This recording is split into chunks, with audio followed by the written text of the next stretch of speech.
सा बन ही चुका है ना?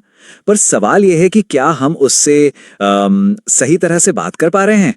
तो आज हम एआई को अपनी भाषा सिखाने की कला को समझने वाले हैं और इस कला को कहते हैं प्रॉम्प्टिंग। अच्छा, कभी ऐसा हुआ है कि एआई से एक बहुत ही शानदार इमेज बनाने को कहा और नतीजा कुछ और ही निकल आया? या फिर किसी सवाल का जवाब बिल्कुल ही उल्टा पुल्टा मिल गया? अरे हम सब ने ये झेला है। पर अच्छी बात पता है क्या है? इसका समाधान हमारे ही हाथ में है। तो सवाल यह है कि अच्छे और बुरे नतीजों में आखिर फर्क दिखता कैसा है? चलिए देखते हैं। एक तरफ है एक कहानी लिखो। अब ये प्रॉम्प्ट एआई को बिल्कुल उलझा देता है। लेकिन जरा सोचिए, अगर हम कहें आप एक साईफाई लेखक हैं, एक 300 शब्दों की साइबरपंक कहानी लिखें, तो देखिए क्या होता है। हम एआई को एक रोल दे रहे हैं, एक स्टाइल बता रहे हैं और एक लिमिट भी सेट कर रहे हैं। बस यहीं से सारा जादू शुरू होता है और नतीजों में जमीन आसमान का फर्क आ जाता है। तो चलिए अब अपनी सोच को थोड़ा बदलते हैं। अब हमें सिर्फ एआई का यूजर नहीं बनना है, बल्कि उसका डायरेक्टर बनना है। समझते हैं कि ये होगा कैसे। तो आखिर ये प्रॉम्प्टिंग चीज है क्या? देखिए, आसान शब्दों में कहें तो ये एआई से बात करने की एक कला भी है और विज्ञान भी है। कल्पना कीजिए एक फिल्म डायरेक्टर की तरह जो अपनी टीम को हर सीन के लिए एकदम सटीक निर्देश देता है। तो ये सिर्फ कीबोर्ड पर कुछ शब्द टाइप करना भर नहीं है, ये एक बहुत जरूरी स्किल है। ठीक है, तो इस एआई की भाषा के नियम क्या है? चलिए अब उन 4 मूल सिद्धांतों को समझते हैं जो किसी भी प्रॉम्प्ट को वाकई में दमदार बना सकते हैं। तो देखिए, किसी भी बेहतरीन प्रॉम्प्ट की नींव इन 4 सी पर टिकी होती है। सबसे पहला है क्लैरिटी, यानी कि स्पष्टता। एआई को अंदाजा लगाने पर मत छोड़िए, उसे साफ साफ बताइए कि क्या चाहिए। दूसरा है कॉन्टेक्स्ट, यानी संदर्भ। उसे ये बताइए कि ये काम क्यों हो रहा है, इसका मकसद क्या है। फिर आता है तीसरा कंस्ट्रेंट्स, यानी सीमाएं। उसे शब्द सीमा, टोन या फॉर्मेट जैसे नियम दीजिए ताकि वो भटके नहीं। और आखिर में क्रिएटिविटी, मतलब रचनात्मकता। एआई को कुछ अलग और नया सोचने की आजादी भी दीजिए। जब ये चारों मिल जाते हैं तो एक कमाल का प्रॉम्प्ट तैयार होता है।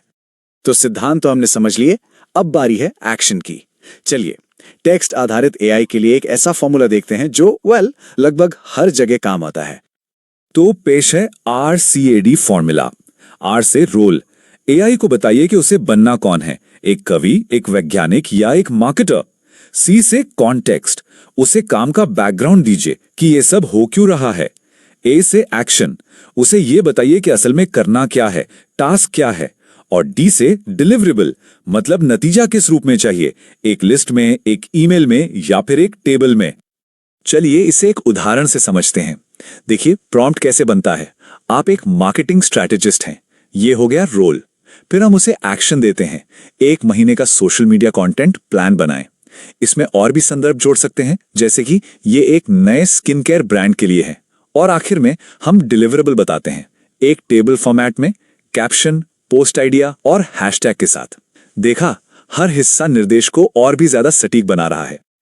और मजे की बात यह है कि यही मूल लॉजिक इमेज, वीडियो और संगीत बनाने पर भी लागू होता है।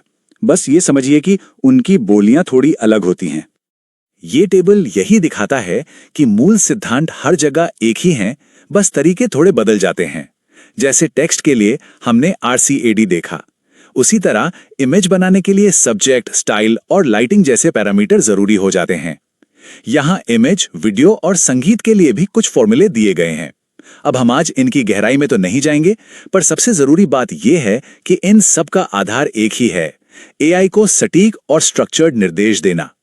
तो सबसे बड़ी सीख क्या है? वो ये कि हमें एआई को सिर्फ एक टूल की तरह नहीं, बल्कि क्रिएटिव टीम की तरह देखना है, जिसके डायरेक्टर हम खुद हैं। तो आज की इस बातचीत से क्या बातें याद रखनी है? पहली, प्रॉम्प्टिंग सिर्फ कमांड देना नहीं है, बल्कि ये रचनात्मक निर्देश देना है। दूसरी, RCAD जैसे फॉर्मूला एक बेहतरीन शुरुआत जरूर है, लेकिन असली जादू तो टेस्टिंग और सुधार करने में है। और हाँ, ये याद रखिए, एआई के इस दौर में जो प्रॉम्प्टिंग में माहिर है, वही प्रोडक्टिविटी का असली बादशाह है।